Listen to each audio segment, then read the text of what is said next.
Smurf bringing it to you this week with my boy Alex Wormlax. What's up, Alex? What up, dude? How's it going? It's good. It's good. Hey, so also not with us this week is Sam because he's sick as fuck, I guess, and missed out on the show. Probably dying right now. But The that's usual okay. stuff. That's okay because we got you a backup guest. Matt Lauer is showing up on the show. He's freed up. He doesn't have a lot of shit to do today. So he said he may pop in. Yeah, for some reason he's got a lot of time on his hands all of a Yeah, he sudden. said. That's what I said. I said, "Aren't you kind of a busy guy, Matt Lauer? Don't you have a lot of shit to do?" And he's like, "Nah, man. Schedule just cleared right up." Yeah, I don't And know. he's, It's just an extended holiday, Nothing else. yeah, and then Nothing else. said something about my butt cheeks, and I was like, "That's weird, Matt Lauer." But other than that, so we'll see if he pops in later. I don't know. But so how you doing, man? It's just me and you, duo podcast. Those traditionally turn out excellent. So you're, Always 100%. Always the best shows to yeah, ever we've never exist. received ranting complaints about two-man episodes and never doing them again. Wait, has that actually happened? Yeah, it's actually happened before. Oh, oh, I have a lot to live up to now.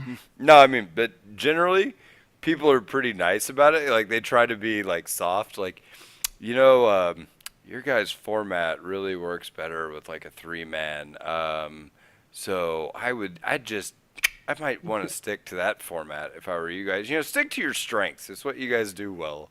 Yeah, just keep that two-man away. Yeah. Two guys. It's just not no. It's not gay if it's in the three-way. So you Yeah. should really keep it to three. I've heard that, generally when one guy talks to another guy in your show, it's just not very good.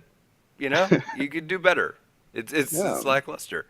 But yeah, so we can't help that this week, but hopefully we can keep it light and airy.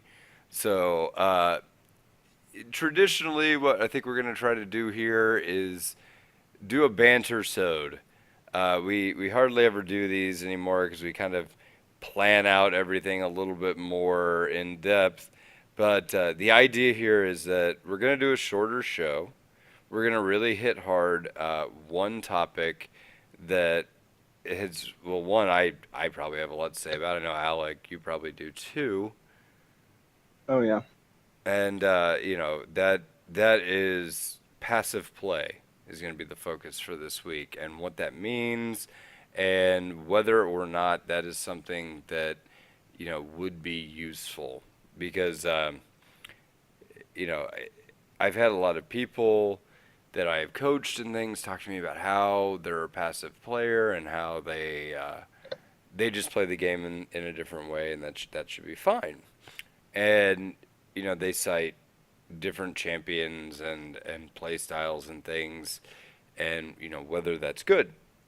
And I think there's a pretty hefty misconception going on that really ought to Mhm. be addressed with that term because I feel like what it actually is and what it's perceived to be are two totally different things. Yeah, So, there's definitely a lot of misconceptions about it. yeah, so we're going to have a little banter sode about that. It'll probably go a little bit shorter than usual. If it goes too short, we've got a backup topic that we can BS about for a little while. But hopefully, you guys find this type of episode interesting. Basically, we know that it's a two-man episode. We know that those can be lackluster, so we're trying to limit that for everybody. So hopefully, we can keep it clean and sharp. But it may be a little bit shorter this week. So I hope everybody's okay with that. And just remember, if you have complaints, just blame Sam. It's Yeah, always yeah. Sam's fault. We can Yeah. just send emails, like a flood of them, Hmm. directly to Sam's illness and his weak ass antibodies would really be the target for your ridicule. Yeah, his shields are down, so attack him now. Yeah, yeah. You just be like, "Hey Sam, why are your white blood cells a bitch? Like grow some immunities. Yeah, Maybe come on. like Sam is no Wolverine. I'll just say that right now. That's So for sure. anyway, all right. So passive play. Worm, first off, let's do some credentials talk here because I feel like it's important. Uh, and whenever I say credentials talk, I mean passive play. I think you define it differently at every elos, like bronze, silver, gold, plat, diamond, uh, master, professional, whatever, challenger tier. All Right. these things, they mean different things at different elos. So, uh, I hit diamond this year. You hit diamond this year. I feel like we're both pretty qualified to talk about it at every elo up to that. Right? Does that seem fair? I would say so. And that's not intended to be like a brag. It's more like, well, okay, I can brag about that. I'm in the top 1%, bitch. Woo! But no, Very modest here at the Lola yeah, community. no, Yeah. that was a brag. But this is this is more about I've played through bronze, I've played through silver, I've played through gold, and I've played I through think plat. and I And think we've all played thousands of games yeah, as far as and I've suffered each one of those elos in a unique and individual way. And I've become pretty accustomed to that. And I think the difference is, unlike a lot of long-term diamond players that have always kind of had a high elo or for multiple seasons had a higher elo. And not saying diamond 5 is like mega high elo, it's not. It's just like, good, I guess, yeah, but you not. definitely care about the game more than a lot of people. Right, right. I don't think it makes me some kind of like semi-pro superstar. It's just, it's a level of qualification, I guess, but not like I'm not getting scouted, So Right. don't think Right. I'm being like that. It's more of a joke than anything. But I do think, being as I'm constantly playing with listeners, and we're playing at elos all the way from bronze, silver, gold. I never really left those elos in terms of like the people I play with all the time, right? Hmm.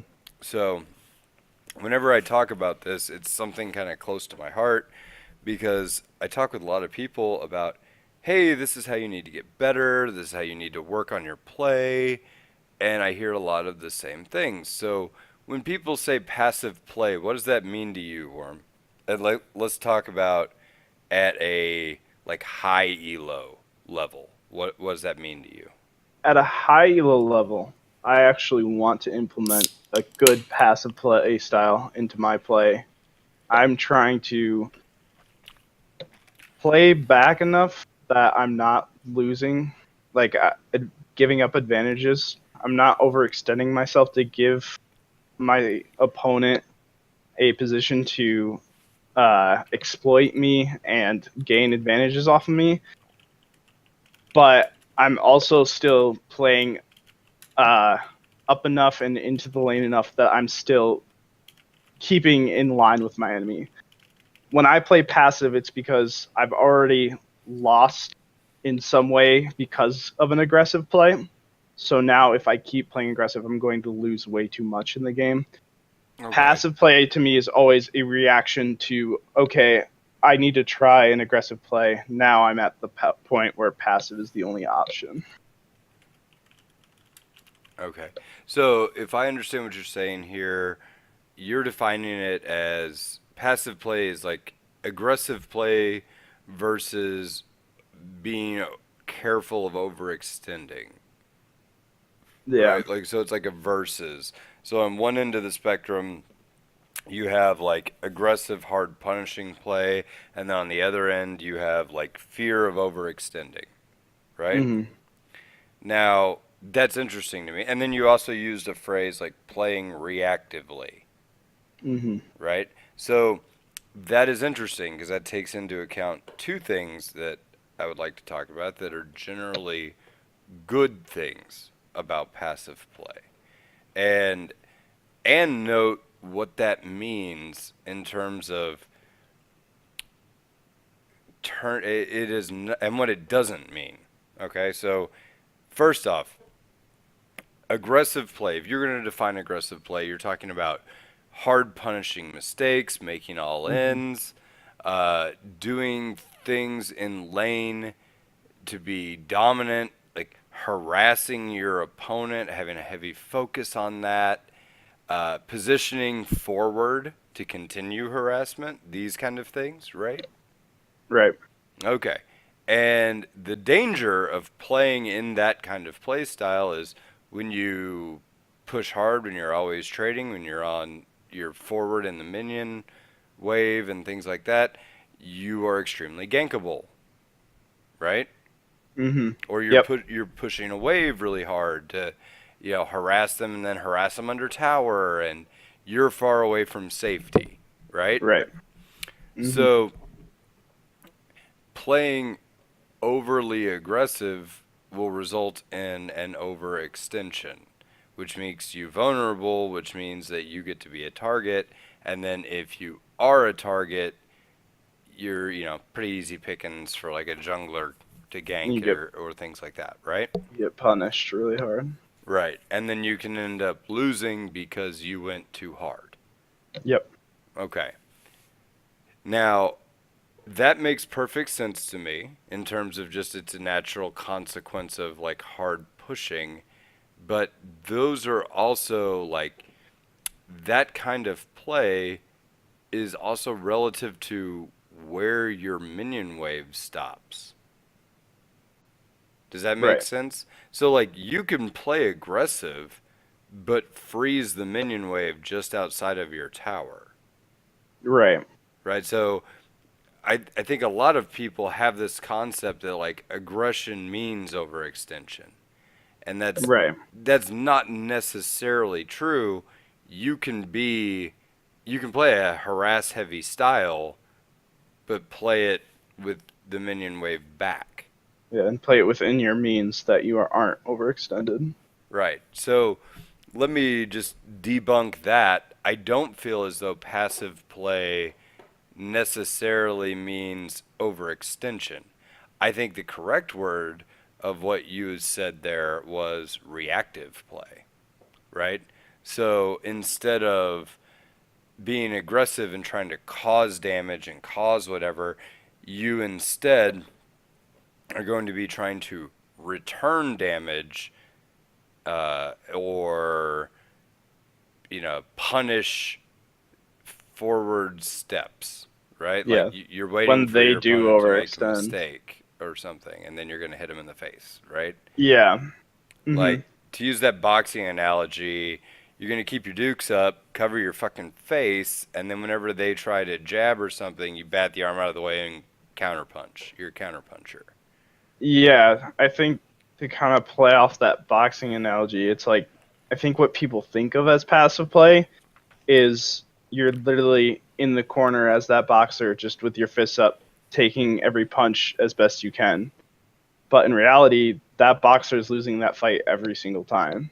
And passive play is more like you said, you're taking a hit here or there, but as soon as they're leaving themselves open while taking that hit, you're hitting back in some way. You're not just taking the hits as they go and calling it good. You're taking a hit and trying to take one back. Good Okay. passive play is kind of a give and take. It's not all just giving. Okay. So sometimes I hear people talk about like what does it mean? Well, okay. So first, before we get there, I'm getting ahead of myself, so I'm going to back up, right? Mhm. But um, what does it mean? Because like I've heard uh, I've heard casters describe professional players as being passive or having a passive play style, like Froggen, right? Mhm. And they're like, oh yeah. Froggen's really passive. He generally is really focused on CS, and he's Mhm. really good at that, etc., etc., etc. So versus somebody like I'm trying to think of somebody who would have the opposite of a passive play style. Oh man. Wild Turtle. Yeah. That's a good one. Okay. Versus like a wild turtle who's like goes in, right? Or Mhm. like Reckless was described as passive, right? Yeah. Yep. Okay. Yeah, he likes to play late game 80 carries a lot of the time. Right. So I want to debunk something because passive as an LCS pro does not mean that they don't like take advantages or go all in or do those things when it's appropriate. They will engage a fight when a fight needs to be engaged. They'll take a fight that they believe they can win. They don't just let everything go, right? That's Hmm. not what they mean by passive. They just mean that they're not out to try to face stomp their opponent from minute one, but it also doesn't mean that they ignore opportunity either. Right. Is that a fair statement? Because like I feel Yeah. like I feel like people think that whenever you say it's a passive pro or something, that if you took Froggen and you put him in a bronze game, he would end the game as a winner with like 800 CS or something, and would No. just win a team fight in the late game or something and end the game, right? But Yeah. wouldn't have a ton of kills, and that's not the case because he would absolutely punish the ever living dog shit out of his opponent no Yep. matter what and would take over the game that way, even if he is a quote passive player, right? Yeah. When I think about two passive play, like a good representation of good passive play, I think it was season 5 and like a good amount of season 6 TSM when they were like they were at a point that like they were good enough in the LCS that they didn't need to get necessarily better against NA teams. They were trying to play to get a style that worked better against other like when they got to Worlds or other international tournaments. So they would play kind of late game comps that no matter what, like if it got to late game, there's a lot of times they could win against worse teams. But you still saw them win early game over certain teams when it was like, oh, this is a late game team. They should be playing passive. It's like, well, they were playing passive, but then because the enemy team gave them openings, they took early advantages with a late game team. So it's like Okay. even though they know that they're a late game team and they probably overall played more passive, that doesn't mean, like you said, when a opportunity presented itself, they don't squander that because they're playing passive. Their passive play still takes advantage of mistakes. Okay, so I want to talk about what that means at a like Diamond 3 plus level versus what that means below Diamond 3, right? Mm-hmm. Um, I think, honest to God, and this has been if you've followed Lola podcast at all forever, you understand my philosophy is, is and has always been, you will get better by playing aggressively. That no matter what, you will get better faster by playing aggressively. You will learn more about the game. I honestly believe the game will be more fun, etc. And whenever I say that, I'm like, if the aggressive scale is 1 to 10, right? And I would play on an 11 all the Yeah. way up to Diamond 3, right? Mm-hmm. And I think once you hit kind of like Diamond 3, Diamond 4, whatever, then it becomes important to dial it back. And whenever I say you're a passive player, in that elo, what I mean is instead of being at a 10, you're at a 9. Does that make sense? Yeah. Like, that does not mean that you're at a 1. Yeah. That means that you're not pressing every single advantage you can try to. Right. And Because that risk is associated with pressing advantage.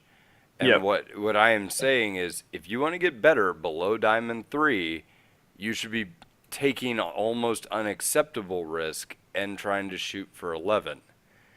Mm-hmm. Like, 10 is not enough. Shoot for 11. You will make mistakes. It is over the top, but that's how you learn, right? Yeah.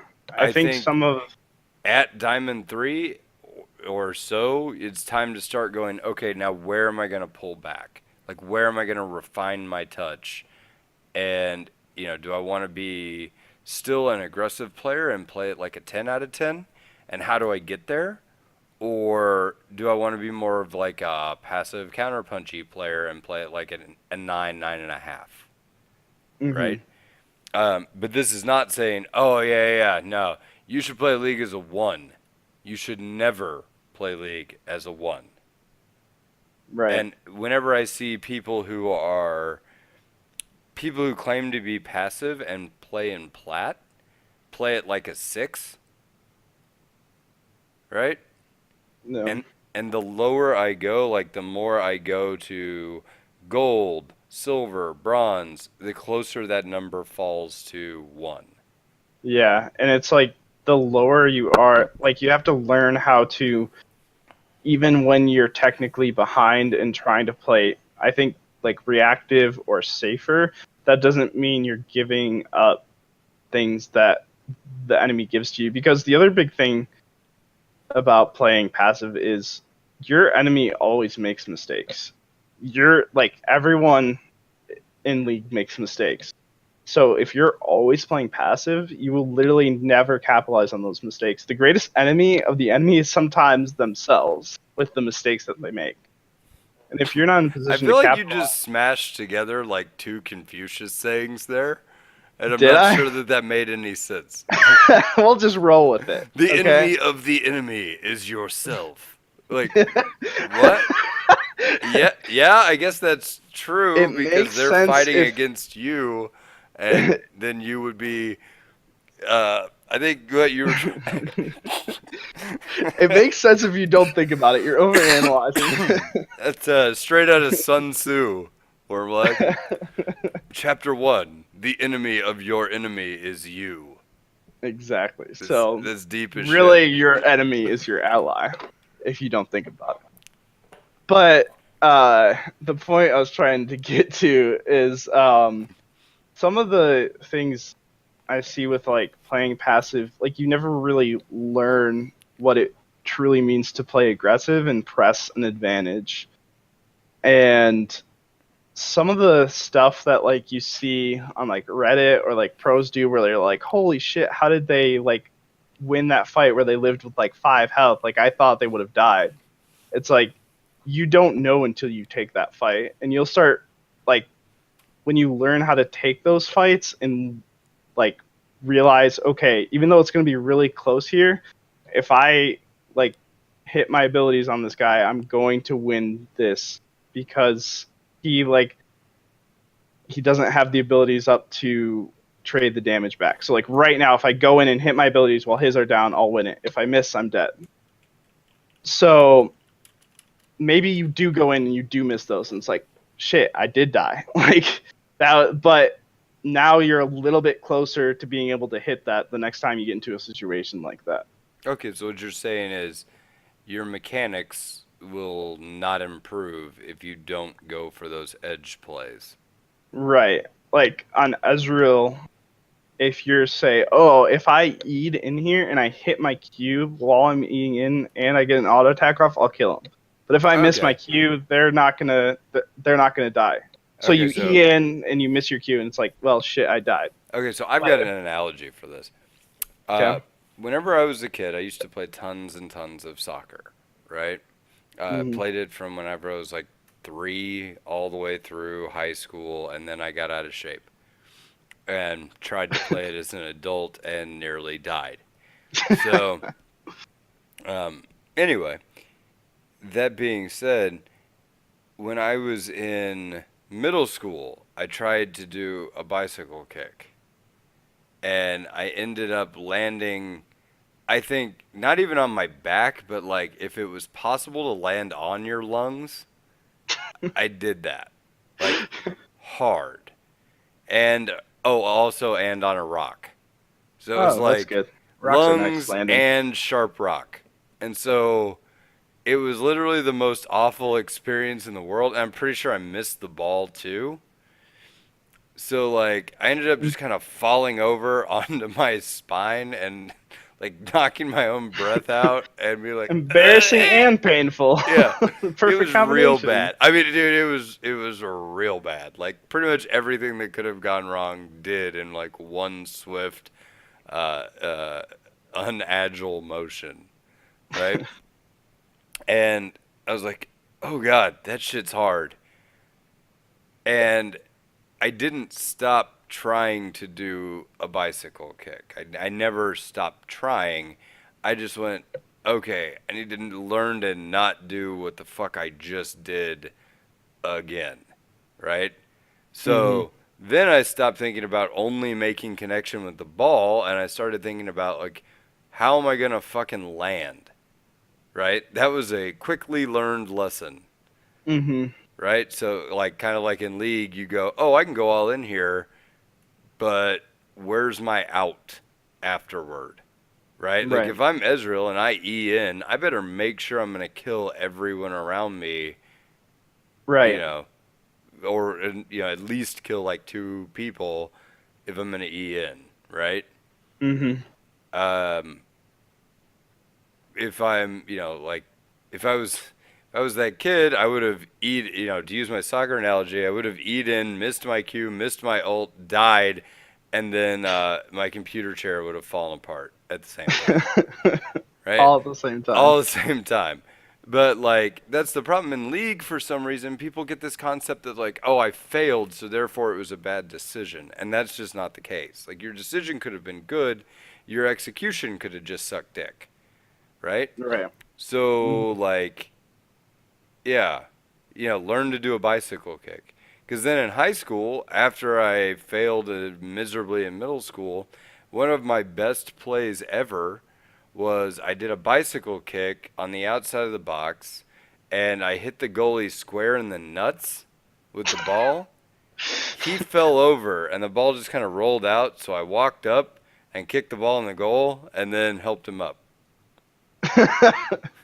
I had to score first. I mean, I gotta score for you. yeah, Gotta I'm not. game over friendships. I mean, Yeah, what? it's like I'm not gonna be like, here, you take this. Sorry about your nuts, but I am, I'm not. I'm also a human being, so I'm gonna help the Yeah, guy up. But you gotta score first. you gotta win the game, right? Sure. Like you crush your lane in league and you dumpster them, but then after the game you still say GG, Yeah, you said right? GG, man. You helped that guy up after Yeah, kicking him in the nuts. yeah, But I never would have hit that ball if I would have gave up on the concept, right? right. That goalkeeper never would have gotten both of his testicles crushed by a Wilson ball if it hadn't been for me continue to try. So Um, do that. So yeah, it's definitely just like you need to try these things or you will never learn how to do them. Like if okay. you So I've prepared us a small list that okay, I've made, and before I get into the list, which the list is titled "Why the Word Passive as an Excuse for Poor Play," right? And this is mostly like, keep in mind, I'm talking about below Diamond 3, so your bronze, silver, gold, plat, elos. If you say passive, odds are you're, whether you intend to be or not, probably are making an excuse for poor play. hmm But before I talk about that, let's talk about the matchup. Because this to me can be one exception to passive play. And when that's a good idea to be more passive. Okay? right. So if you get hard countered in lane, and it is a matchup where there is literally nothing you can do, which that is a phrase that gets overused, by the way, in League. Yeah, there's a lot less of those matchups than you think. Exactly. So keep in mind, it's not. I'm not talking about a bad matchup. I'm talking about a hopelessly bad matchup, Hmm. right? And I'm trying to even think of an example of what I'm talking about here, where no matter what you do, it's just completely ineffective, right? The only matchups of recent that I can say are like extremely hard to play are like someone trying to play like who someone playing a Vayne or Quinn top into a melee who doesn't have a lot of gap closers. Like, there's someone like Garen or Darius has a very rough time playing against someone ranged in top lane. But on that note, you can still win those matchups potentially. Yeah. So Like, even those that I would give the benefit of the doubt to, yeah, those are pretty hard because they have so much range poke over you. Like, there is still ways to play around that. That's not just giving up the lane. hmm and like I'm trying to think of generally what happens is you're talking about like a ranged auto attacker that's safe into a like melee champ, right? Mm-hmm. Um, or it's like whatever my kit is, you immediately counter whatever I'm trying to do, right? So Yeah. like um, Lee Sin into Kindred, like I ult so that I stay alive, and then you Lee Sin kick me out of my ult and kill me. So my Mm-hmm. ult is now useless, right? And a huge linchpin of what I'm supposed to do to be effective just doesn't work, right? Right. And that's or like, here's another one, which would be like Fizz versus Karthus would be one that would be pretty awful. Because, Yeah. like, you can't really hit the Karthus with anything, you know? Yeah, if you go try to like do your trades as a melee like AP, then you're just like on top of him to get I actually don't know the name of it, but whatever the circle that you activate on him that goes around him that does passive damage. Oh, Player the inside. E, where you, like, Yeah. just do the circle of damage. Shit, what's that called? Oh, well, doesn't matter. But I mean, yeah, there are matchups that are just terrible, and these are the kind of matchups that I'm talking about whenever I say it's more okay to play more passively in those, right? Because if you try to trade, then you automatically lose every trade because your champion skills will not land against somebody like Fizz, Hmm. right? Or whatever, right? Fizz versus Karthus, like you can't Q him effectively. Right. And Because he could like hop out of your he can dodge your ultimate while yeah, he's he can dodge your invulnerable. ultimate with his troll pole. He can, and you can't dodge his ult very well without like Hmm. Karthus's happy feet, you know. Yeah. And yeah, so like you're just at a huge advantage no matter what, or a huge disadvantage no matter what. Then it's okay to play passive, concede and farm under tower, wait for those ganks, do the things you need to do to be effective. Because if you try to go toe to toe with somebody like that, you're going to get face smashed, right? Yep. So that is the only excuse that I honestly will accept for passive play is matchup dependency, right? Yep. I've actually heard people try to say like, "Oh, well, I know I op.gg'd the game beforehand, and I'm up against a diamond player or a master tier player, so I better just play passive because they're just way better than me, or I'm a bronze player against a plat player or something like that, so I'm gonna play passive, right?" Yeah. Odds are, if you play passive, they're going to stomp the entire game because you're putting no pressure on them, right? You just gave them an outlet to win the game because they don't have to be worried about you punishing them. Right. That's like, oh, well, he's Michael Jordan, so I'm just going to stand here in front of the goal and not let him dunk. He's just gonna dunk right over you. Yeah, he'll dunk right over you, and he'll just be draining threes and getting rebounds until he does. Yep. And you can't stop that because you've conceded. So you're just kind of watching someone else play at that point, right? Right. So, okay. Instead, you post up against him, Yeah, you and post up, you try to even play though defense.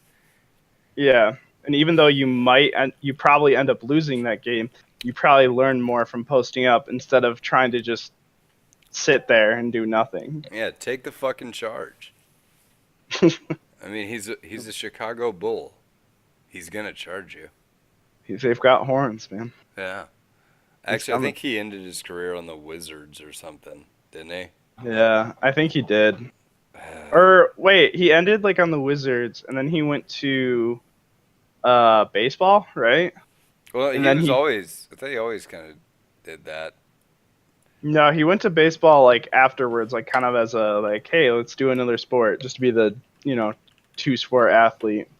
Oh, And by the then way, we've also got a lot of complaints about using poor sports analogies without knowing exactly what the fuck we're talking about. And I feel like I think we may have fallen into that we're trap. just diving right into it. I'm gonna just stick with my guns here because I believe I'm right on this one, but I'm sure people will yell at me if I'm not. But I believe he went to baseball after it, and then he actually like did a year or something back on Cleveland, just or not Cleveland. Sorry, holy cow, Chicago Bulls. People are gonna kill me. Uh, went back to Chicago just to say that he ended his career with Chicago. Oh, is that right? Well, that's good. I'm I glad for that. think I'm like 70% sure on that, which is enough percent sure for the Lola podcast when it comes to sports. Right? Right.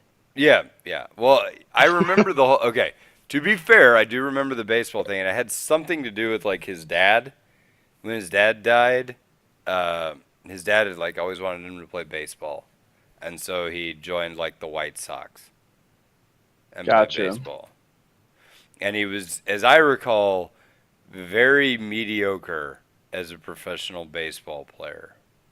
Hmm. Was my recollection of that. But I mean, if you're a very mediocre professional baseball player and a basketball legend, It's pretty eh, good. you know, do whatever you fucking want, Michael Jordan. You know what I I've mean? actually got one of his baseball cards. Yeah. Might Really? be worth something. Yeah, I actually do. Hmm.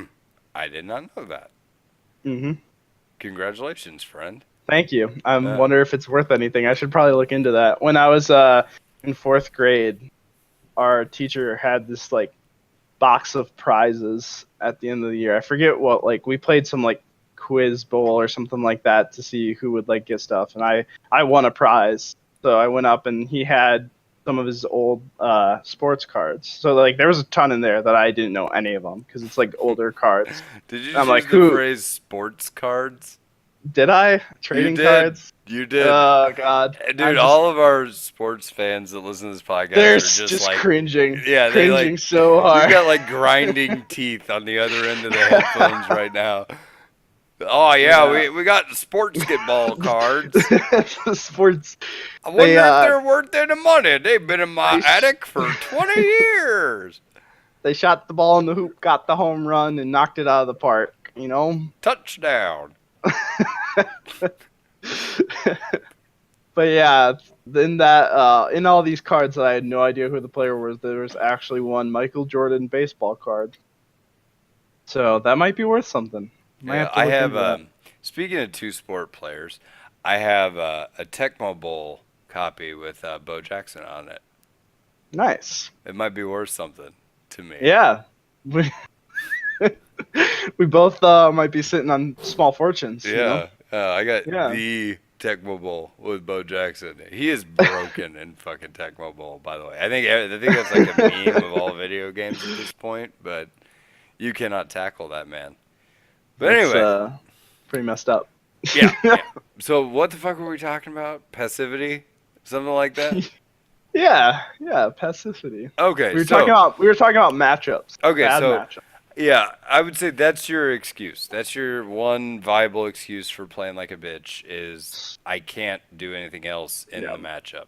And that is So, again, I want to say that's an edge case. That's not every game. You don't get to be like, it's a pretty bad matchup. Like I have destroyed, like Thresh into Morgana because yep. I'm good at Thresh and I know how to play that matchup and it's generally not a problem. I just have to,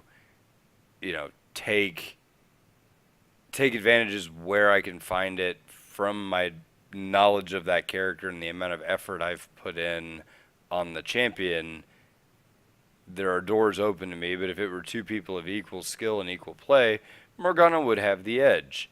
But that doesn't necessarily mean I just give up. That means I either have to focus on an outplay moment or seize an opportunity that, is there, right? So Right. let's talk a bit about that. Why is the word passive like, oh, I play passively? I'm a passive silver or gold player. Why is that an excuse for poor play? Well, first off, I'd say you will not improve as quickly as you would, and we've already kind of talked about this, so I'm just going to lay this out there. You will not Mhm. improve as quickly as you would if you played aggressively. It will reinforce bad habits, and your mechanics will not improve as a result. So if that's because you're not trying those new things, like you're not trying the bicycle kick, you're just kind of like, up, the ball's over my head, better go run backwards and play some defense, right? Mhm. And so, yeah, you're not taking that shot that you could be taking, right? Um, Right.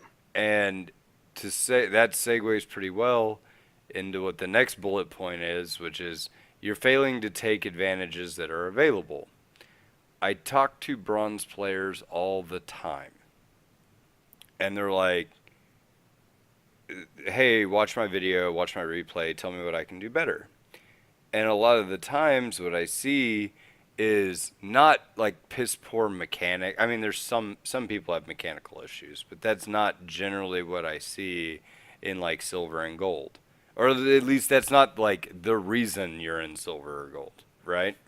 Yeah. Does that make sense? Like, there are a few people who are just league fucking geniuses that like can't put their fingers on a keyboard, right? Yeah. The macro play is definitely, and decision making is the harder concept to wrap your head around compared to using your abilities.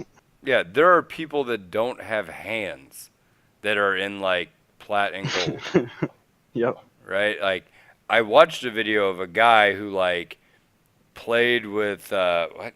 Do you remember the video I'm talking about? The handicapped guy that like played with his feet I or don't think something? I've seen that one. Oh, it was like forever ago. It came out like it was a video from like 3 or 4 seasons ago, and this guy like introduced himself and like how he doesn't have like one hand.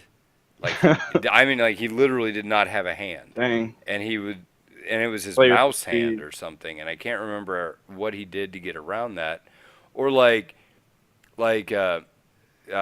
DeClaude has like muscular sclerosis or muscular dystrophy or what, I can't remember. I hope I'm right about that, but Mhm. he has a degenerative condition that his body basically doesn't operate in the way he tells it to. You can ask him. He had talked about it at length on Trinity Force, and you know he's a friend of our show. I really like the guy a lot.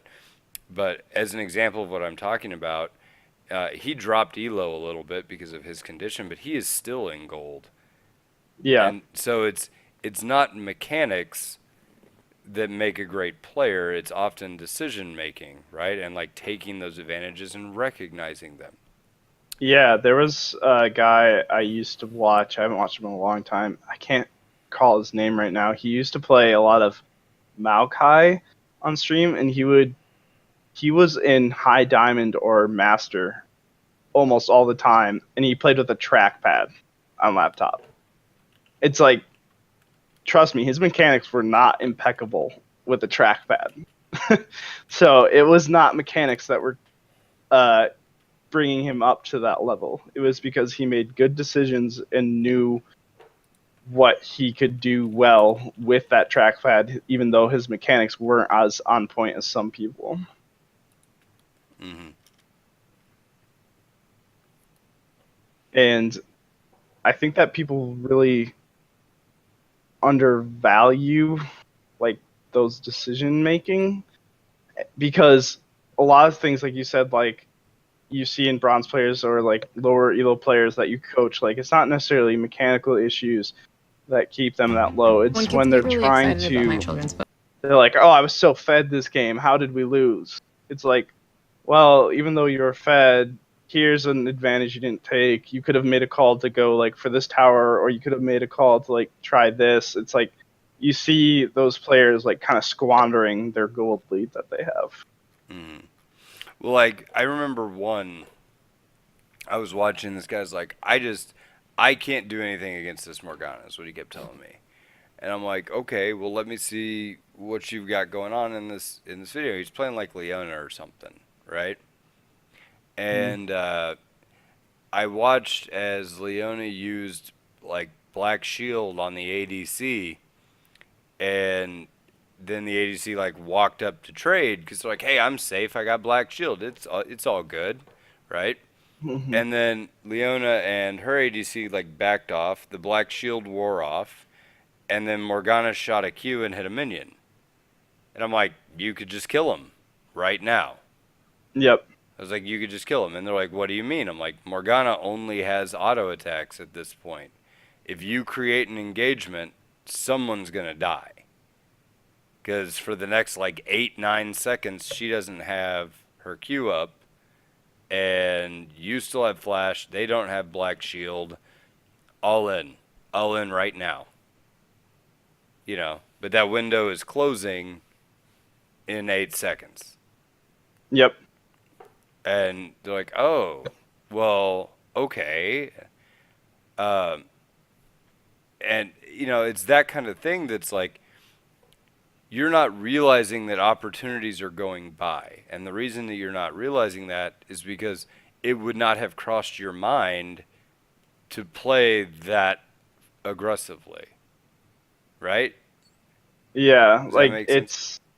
it's that talking about like passive, but then taking your advantages when you get them. Like if you just sit back while those cooler, you actually had those opportunities that you say aren't there, but you just didn't take them. Hmm.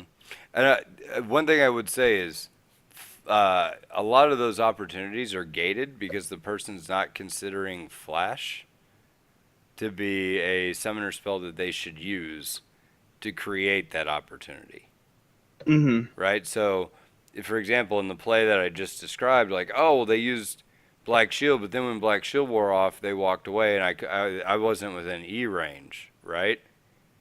Well, Hmm. were you within Flash E range? Because if you could Flash EQ them, you're going to burn their ADC's Flash, or you're going to kill them. Yeah. Either way, you're going to Well, get a hell of a trade for that. yeah. Or you can say, oh, the person is in E range, but your E is a skill shot. So maybe instead you flash in, you stun first, and then you burn their ADC's flash, and now you have E back up to re-engage and keep the fight on them. Yeah, yeah. So there's where using your flash proactively instead of passively creates a huge advantage for you and really punishes someone for not respecting. I once got in an argument with a real life friend about Flash, and they legitimately held the opinion that Flash should be saved in order to save your life, right? Because what would happen then if I get ganked? I don't have the ability to flash out. And I said, Hmm. well, my answer to them was, well, you play accordingly. You play safer for the next 5 minutes, knowing that you don't have an escape button, Right. so that you aren't ganked. But you can't play your way back into the kill you just let leave. You know what Hmm. I mean? Like that opportunity is gone. But you can play knowing that you're down a resource and play accordingly and nothing bad will happen. But if Right. you let somebody escape, that is because you didn't flash, that is bad. Hmm. Right? A lot of like Brad, Adept, you guys may know him better as Adept. Brad used to coach, I can't remember who it was, I think it may have been Noel. Uh, he coached him about using Flash aggressively to finish kills. Because that was a big problem that Noel used to have is he would never flash. Like he would save Flash, like exactly like what we're talking about. And it wasn't, but I would say the week or 2 weeks after that coaching session, we got a whole bunch of clips of Noel just killing fucking everybody with like just flashing in to finish, and he's like, "Wow, this literally made a huge difference in my play." Right? Hmm. And that was just fucking awesome to see because I'm like, I am glad that it was really like one of those like overnight black to white changes that Right. you don't just make without introspection or what, you know what I mean? Hmm. So, okay.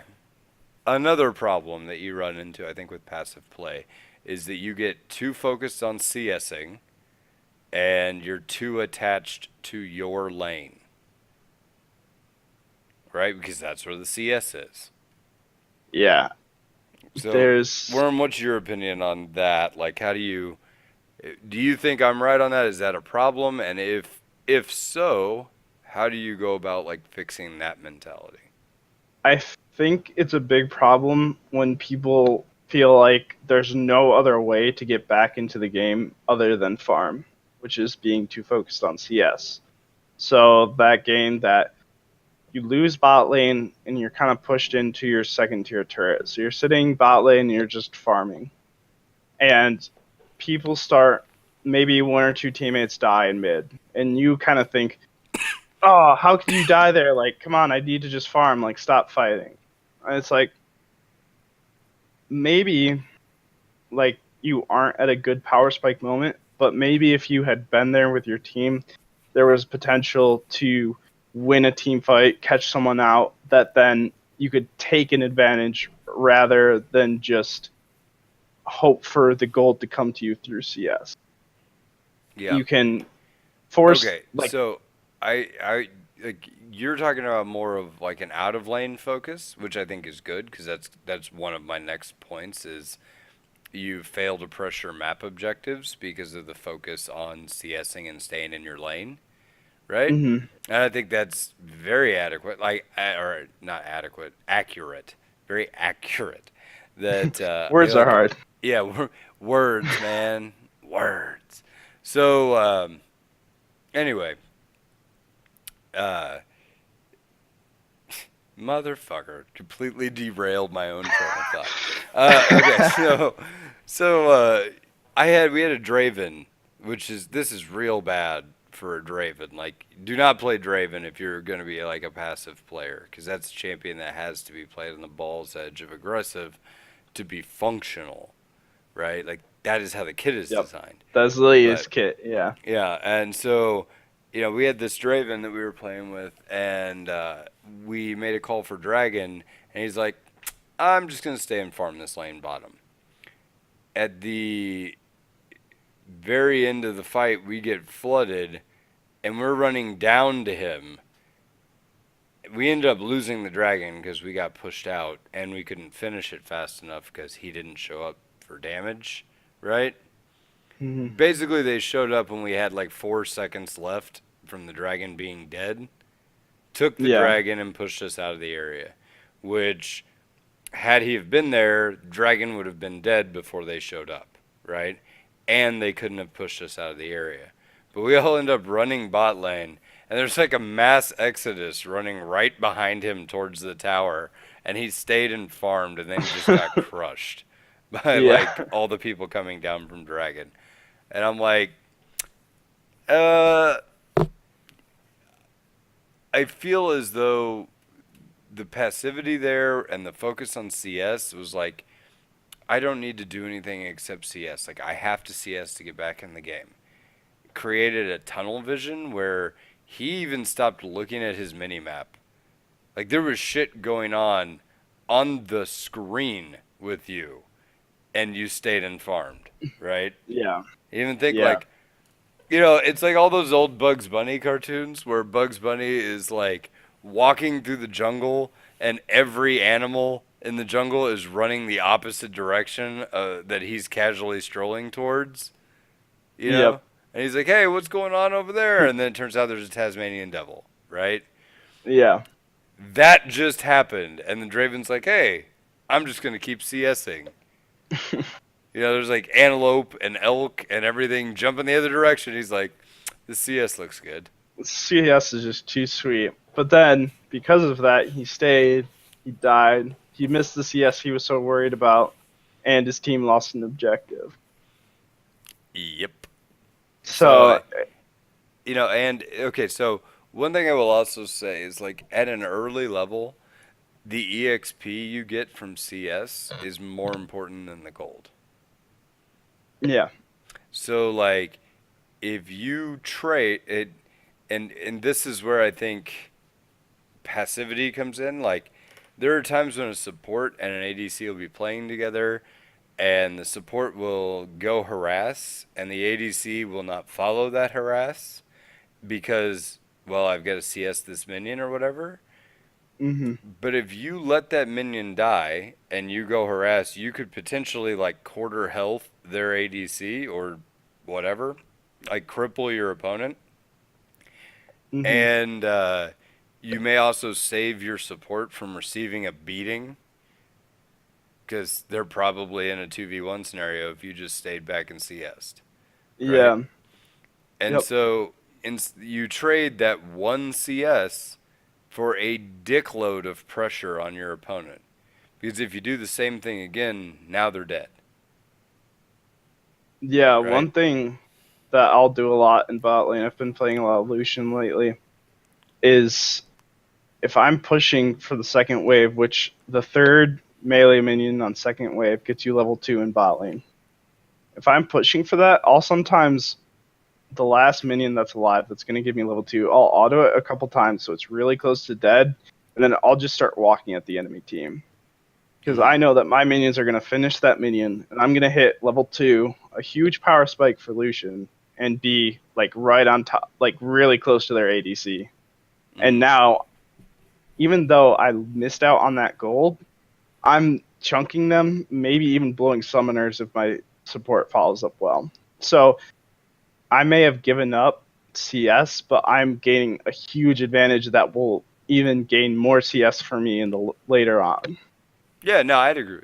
That's perfect example of kind of what I'm talking about. Like you Mm, position aggressively knowing that something is going to happen rather than just passively staying back and farming, right? yep. Cool. All right, so if you are not sure whether you are a passive player or not, right, or you're playing too passively, there are two things that you should look for in your stats to help you determine that. One is your damage dealt to champions. And by this, I mean this is an average game stat. If you have a bad game, your damage is going to be low, right? Even if you played aggressively, it doesn't matter. But Hmm. what I'm talking about is like, let's say you're playing Gangplank top and you have the lowest damage to champions on your team. Odds are you're not playing aggressively enough. You're like way too passive, right? Yep. And Gangplank is one of those champions that he doesn't have a lot of good matchups early because he's pretty weak in the early game, but that people use that as an excuse to just play ridiculously passive. Yep.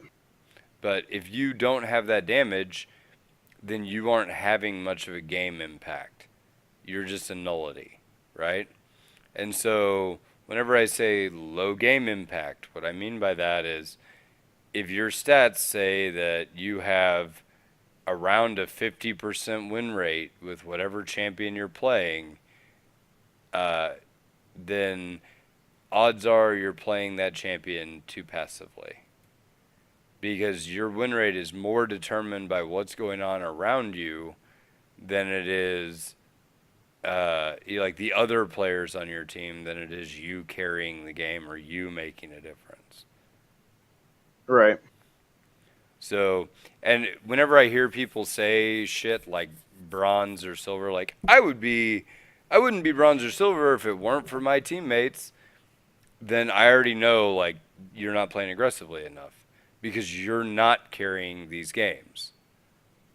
And if you're Yeah. not carrying them, it's because you're failing to recognize opportunity and seize it and then turn that opportunity into a dominating lead, right? You're just along for the ride. And while you may not be hurting your team, in other words, you're not 0-10, right? You're not winning the game either. You're not the guy who's 10-0. Yeah. And To kind of give an idea on like aggressive player, I just looked it up. I am a hugely aggressive player. I play Renekton, I play Lucian, I play a lot of aggressive lanes. I get average around 536 damage per minute. And that's including all of my games. So there's some support games thrown in there. There's some games where I didn't do as well in there. 500. So if you average 500 damage per minute, if I'm in where are you a, snagging that stat from, for the record? this is leaguespy.net. Hmm. And they've got some nice stats on here. And if you do that kind of damage per minute, that means in a 20-minute game, I'm probably going to do at least 10k damage. And this is across all games, even when I'm doing like playing support, like top lane, that kind of stuff. So if you so that's like a lot of damage that goes like really helps your team. Like there's games where I don't have a great stat line. Like I play Ezreal and I go like 2, 4, and like 7. And it's like, oh wow, this Ezreal didn't like that would get a game that you'd probably at the end of the game if you lost you'd get like hounded like, oh this Ezreal isn't doing anything. And all of a sudden you look at the damage stat and I did like 30 to 40k damage. And it's like, oh crap, it's like this person didn't finish kills, but they were constantly throwing out Qs, constantly doing damage. So being aggressive, like taking those opportunities, you might have a stat line. Oh, I was I 5-0-6 this game. I Like, just checked out this site. They do not adjust for your roll at all. no, that Because is one my detriment damage per to minute is hot garbage. it. For Yeah, like my this is just Blitzcrank. straight up stats. Yeah, my Blitzcrank does 241 damage per minute apparently, because whereas the average diamond player does 655 or something. Yeah, But yeah, but that's the average of all the lanes rather than the average of like, yeah, whatever. yeah. I think it's a little skewed for some stuff, but like I don't think they have perfect like comparable stats on this site. But as far as like showing, like it still pulls from your games and shows your stats, so you can kind of get some stuff from that. No, there's got a lot of good stuff here actually. Yeah, and but thinking about at the end of the game, don't just look at your stat line. Oh, I was 5-0. Why didn't we win this game? Go look at your damage stat. Were you really the highest damage dealer? I've had games on Lee Sin where I'm like 8-1, and I was like, oh shit, I did like less damage than every other of our carries. It's like I actually was just like last hitting because I have an execute ability with my Q. It's like that wasn't necessarily a bad thing those games, but it puts in perspective like some of my teammates that didn't have these insane KDAs like me still were doing really good work that game. Mm-hmm. So don't get like hung up on the KDA side of things. Like there's a lot of stats in League to pay attention to, and you boost those stats by taking small advantages, poking and prodding where other players would stay back and think, oh, there's no possible way I can play in this matchup. There's no possible way. I have to be passive when you don't always have to be. I would absolutely agree with that. So, yeah, basically to wrap this whole thing up, because I mean we've pretty much talked this probably to death. I mean the horse has been beaten at this point, or the dead horse. It's We you can't like even tell it's live a horse horses. anymore. Yeah, we like live horses here, but this one was dead when we got here. Uh, somebody else finished that horse. Anyway, so yeah, guys, I think the key is, and as always will be, if you are looking to get better at League of Legends, you have to focus on improvement. And this is one enormously large piece of low hanging fruit that you can improve upon. I mean, Alec's story of how he got to Diamond is 100% that. Like, it is all self improvement. Just, Alec, why don't you share. I know you've done it before, but Yeah. So I was in silver, and I decided that I wanted to be better than that, that I could be better than that.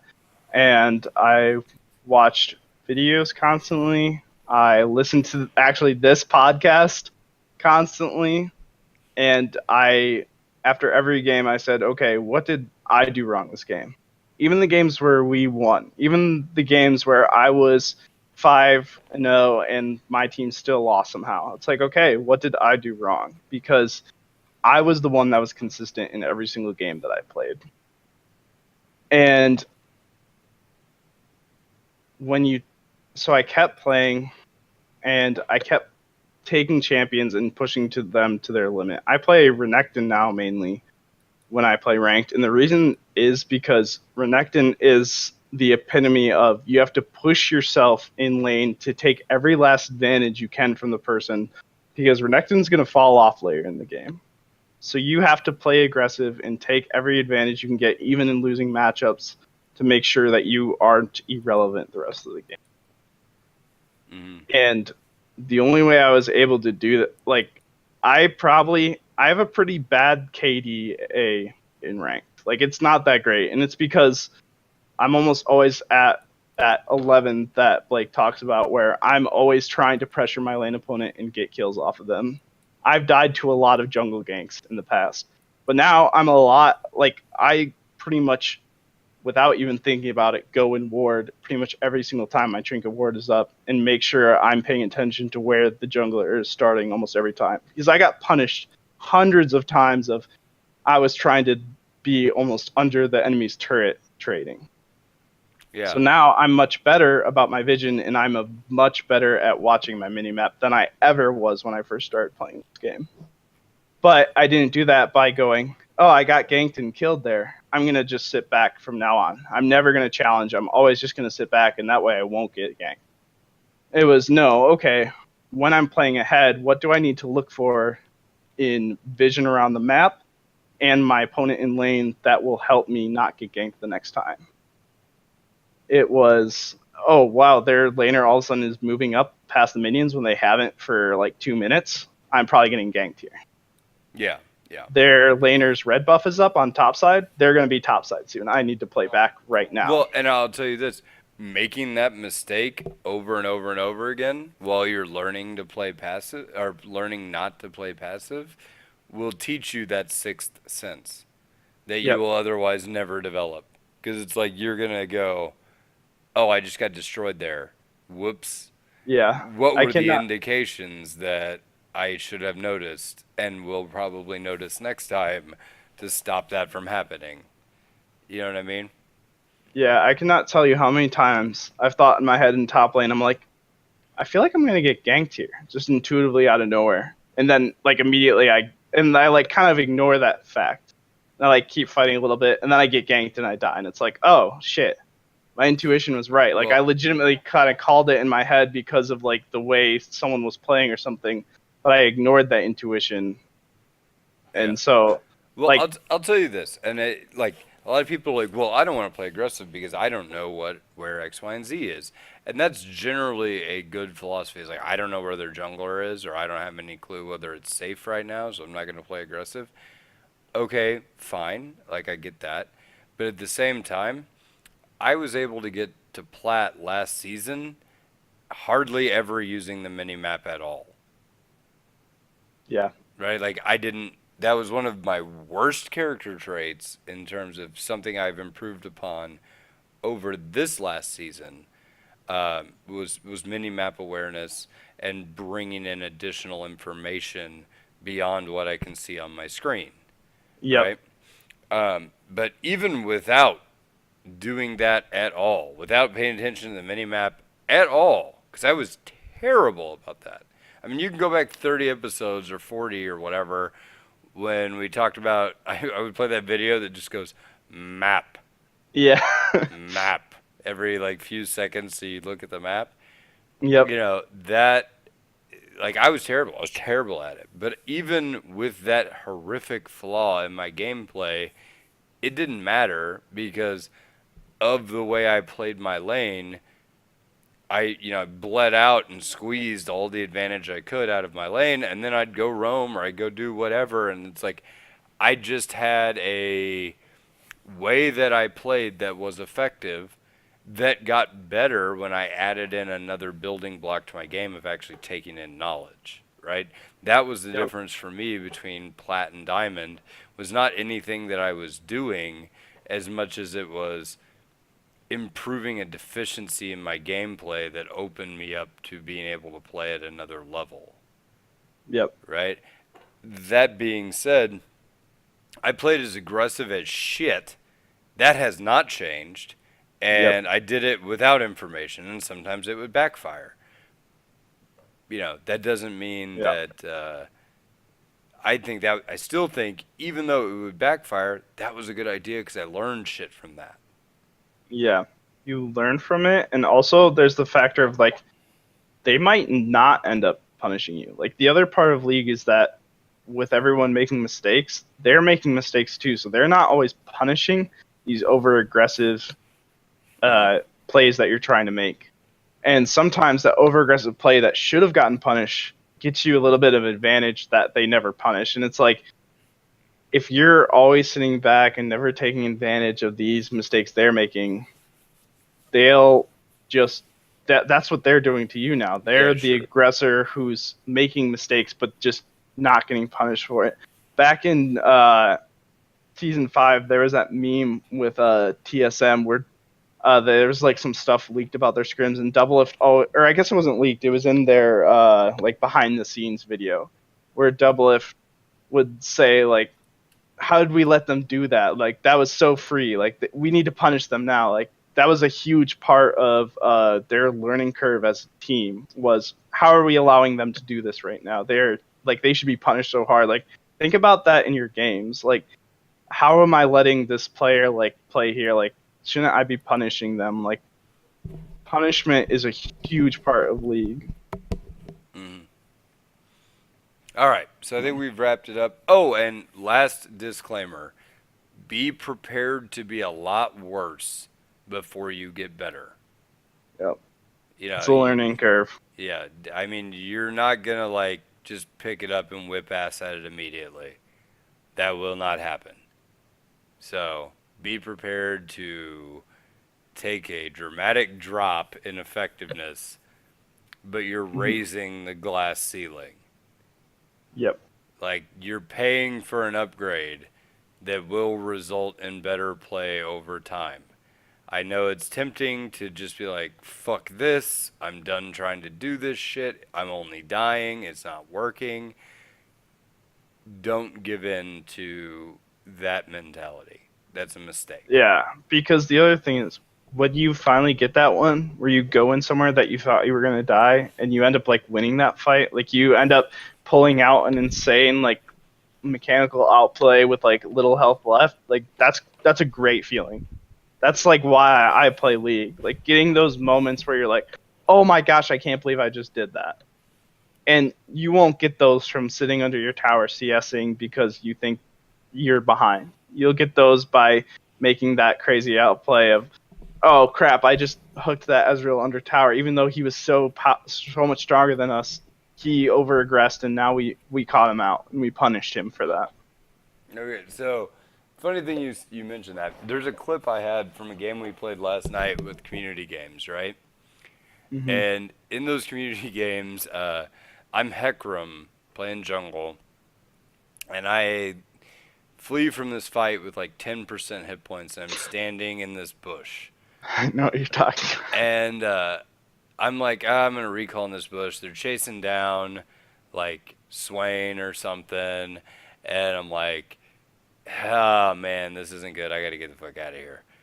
And then I noticed that they all kind of burned a bunch of cooldowns on Swain, so I activate all my shit, one shot the Braum, and just drive by straight into the river, right? Hmm. Never got touched and was able to one shot a guy and get the fuck out.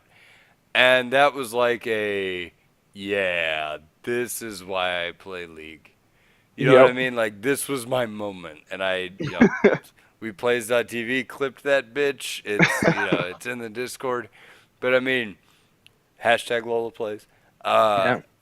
you know, that was so satisfying and that was so much fun because it was an edge play, right? It Yep. makes the game more fun to play like this. If you're playing like you never want to make a mistake, you're playing with a whole bunch of anxiety. Hmm. And that doesn't seem like a good time to me. That doesn't seem like what you'd want out of playing a video game. In the words of the great poet Eminem, if you had one moment, would you take it? Would you capture it? Would you just let it slip? Hmm, that's wise. In the words of Sun Tzu, your enemy's enemy is you. It So, makes sense. We swear. yeah, it is totally. It's a good quote. It's Yeah. legit. Hmm. That don't fact check that. Just take my Never. word. Yeah, Sun Tzu said that. Yep. It's in the what's the part of the book where you just like write like to my darling wife Linda, Oh, shit. Why'd you bring that up? I don't know.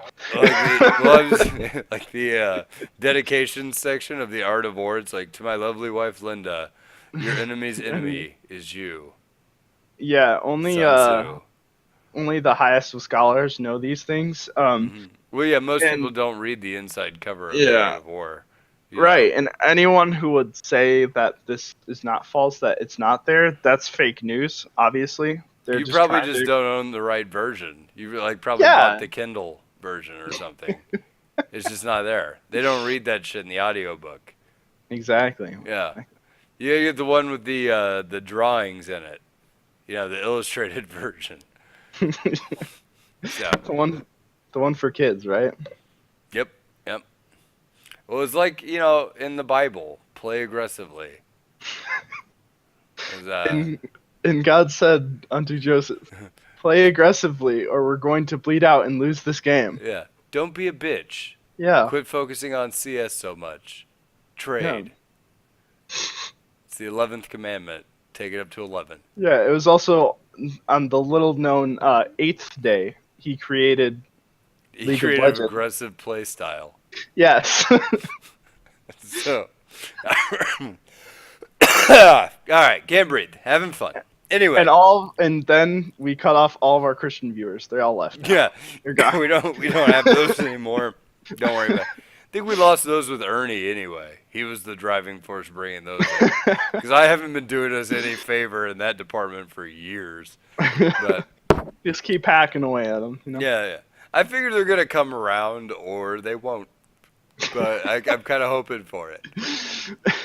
So anyway, that's it. I guess with that we've talked for an hour and way longer than we intended to for a short episode. So we'll skip our other topic for the evening. We'll save it for later.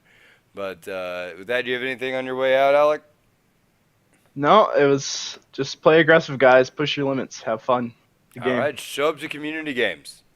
We're doing those on Wednesdays at 8 o'clock right now. So if we change that, we'll Yeah. let you know. But in the meantime, if you'd like to play with the community, show up, have fun. We all had a good time last night.